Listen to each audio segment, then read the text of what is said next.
this morning? Hi, Good. we're How great. are you doing this morning? I'm fantastic. Boy, are you guys ever pumped and ready to talk about this great show? I had so much fun watching it. And Madison, let's just start with you because, listen, I love Julie. I think she's just so optimistic. She's gone through a lot. But she's got a lot to deal with. But she has her music. And I wanted to know first off what it was about her, about the show that you related to personally. That she was a Latin American girl, and she was 15, and she was young, and she's normal. She's going through the same struggles that a lot of teens face.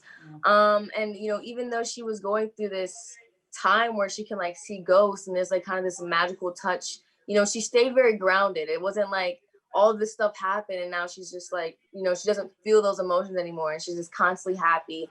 She still goes through those struggles, and she still has to face certain challenges. And that's kind of what I loved about the show so much. Yeah, and Charlie, for you, it looks like you didn't have any fun at all working on this show. None at all. None at all. It wasn't just the best time of my life at all. It was like, but then it was so cool too. What I loved so much was like during our boot camp, like we got put with like amazing coaches as well, like voice coach and guitar instructors, and drum and bass, and Max and Drew, and it was and I really really got to hone a craft of mine that I love so much already. And I'm usually an acoustic player, but I got to learn the electric, and now electric guitar is just such a big part of my life. So it's changed things for me as well. Yeah, now you two, what I find so awesome about this is that you both got to write a song together. So Charlie, tell me a little bit about that, because that has to really help with how the two of you connected. Oh, yes. That experience is so unique because you never, like in the show, Luke and Julie go through like writing songs constantly, right? Like the next song is like, oh, we're working on this one, we're developing this one. And as two like actors, but also two friends and two bandmates, being able to actually sit down and secretly write a jam and then pitch it to the show and hopefully get it in, and then got it in. And then it was just exactly what we feel like Luke and Julie would have gone through.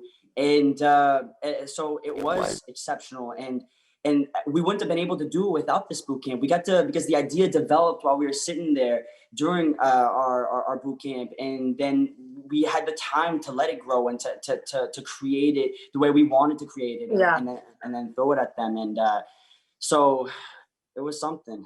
Yeah, I can imagine. What an amazing experience. Madison, for you, I have to say, look, this opportunity, this role, there's a lot of girls who tried out for this. And you sent Kenny Ortega a very interesting audition tape. Tell me a little bit about that. And why do you think, at the end of the day, you caught Kenny's eye? It's just probably like, I wouldn't say like the lack of experience, but kind of just the rawness that I brought.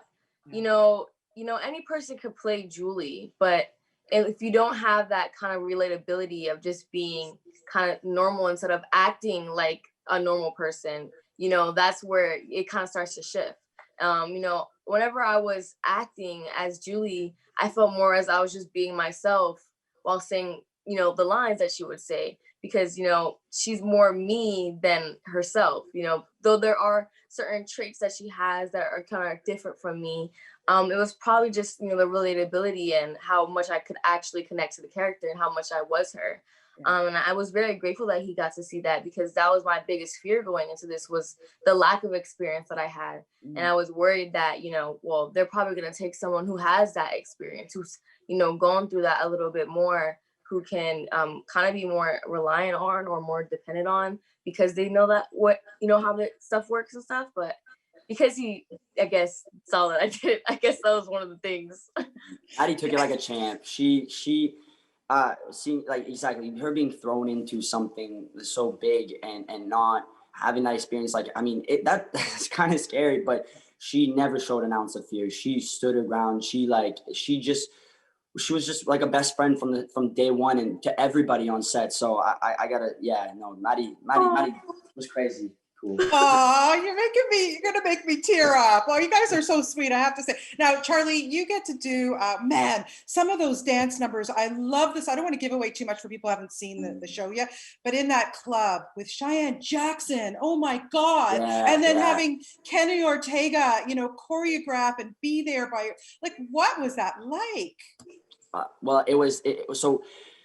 Well, it was. I mean, we started off like during the boot camp again, and doing like these rehearsals and these stretches, and then we do like different kinds of dances to just get in the works, like break dancing. But then me and Maddie would do some like ballroom and then salsa, and so we really get to grow and through it. But when you get to a set and everybody's in the costume, even though you've been rehearsing it and you know this number so many times, but you get to a set and it's just like, this is it. This is what's happening, and then well, I mean, it took a week to film, but oh my God, I mean, I get chills thinking about it because it was insane. I mean, like I've never danced like this on a project before, and you should see. I wish that you could see like just a back view camera of what is going on the entire time, not always just like the close up shots, because there is what is it like you know how your OCD, like there's like people are jumping, people are going down, and just it's so great, so perfect. It was wonderful to watch it. It's just stunning, like the sets and everything. I loved it. I just loved it, and the music is so great. So Madison, let's start. I'm going to ask you kind of a crazy, weird question here, but okay, if you could pick any ghost singing duet partner, someone obviously has passed away, but can come back in a ghostly form, who would you want to sing with? Selena. I would love to meet her. I mean, you know, my thing growing up is that, you know, I wish I could speak Spanish so badly, but watching how, you know, she still had that career with not knowing it that at a young age yet, and, you know, was so famous and, you know, so beautiful, and, you know, she's inspired so many people. I really do wish that I could have seen her, you know, grow more, because her story was so inspirational. And I would love to be able to just like thank her for just being a role model as well. Yeah, amazing. And Charlie, how about for you?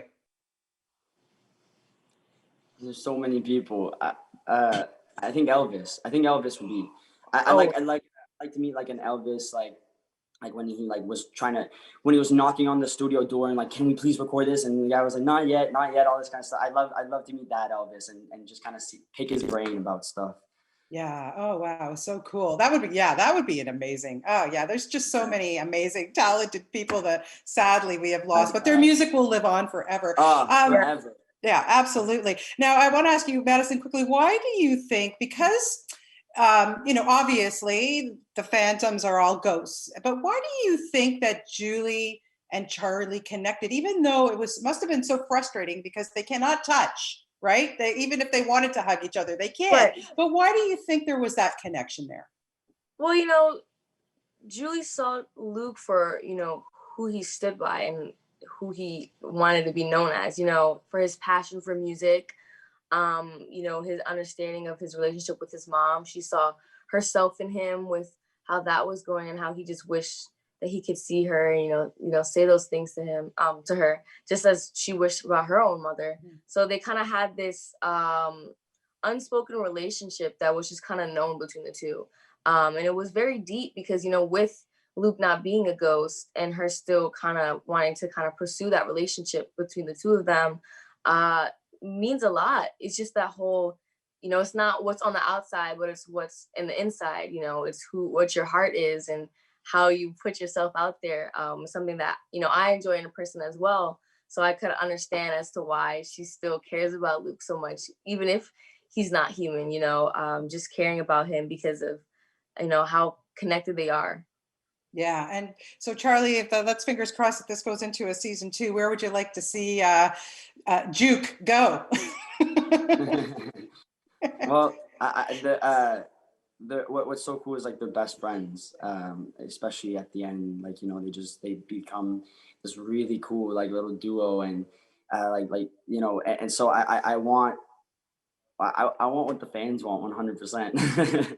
Yeah, I hear you. Listen, so much fun. Yeah, I totally I'm a fan. I think it was a great show. So much fun to watch a series, and wonderful to have an opportunity to talk to you both this morning. Best of luck with everything. So much. Stay safe and stay healthy, and we'll see you soon. Take care. Bye. Bye.